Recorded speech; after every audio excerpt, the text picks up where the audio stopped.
Dhansura highway પર waste chemical ભરેલી ટ્રકમાં આગ, શિક્કા ચોકડી પાસે ચાલુ ટ્રકમાંથી કૂદી પડતા ડ્રાઈવર ક્લીનરનો આબાદ બચાવ. ધનસુરા હાઈવે પર વેસ્ટ કેમિકલ ભરેલી ટ્રકમાં આગ, શિક્કા ચોકડી પાસે ચાલુ ટ્રકમાંથી કૂદી પડતા ડ્રાઈવર ક્લીનરનો આબાદ બચાવ.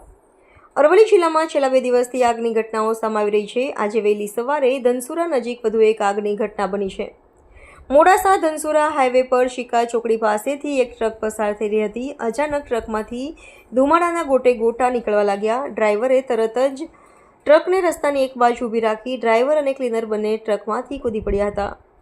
ઘટનાની જાણ તરત જ મોડાસા ફાયર વિભાગને કરવામાં આવી. ફાયર બ્રિગેડની ટીમ ઘટના સ્થળે પહોંચે તે પહેલાં જ ટ્રક સંપૂર્ણપણે આગની લપેટમાં આવી ગઈ હતી. ટ્રકમાં વેસ્ટ કેમિકલ ભરેલું હતું અને તે જંબુસરથી રાજસ્થાન તરફ જઈ રહી હતી. આ ઘટનામાં ડ્રાઈવર અને ક્લીનર બંનેનો આબાદ બચાવ થયો છે. આગની ઘટનાને કારણે હાઈવે પર ટ્રાફિક જામની સ્થિતિ સર્જાઈ હતી. મોડાસા ફાયર વિભાગની ટીમે સ્થળ પર પહોંચી આગ પર કાબૂ મેળવ્યો હતો. TV18 news Aravalli.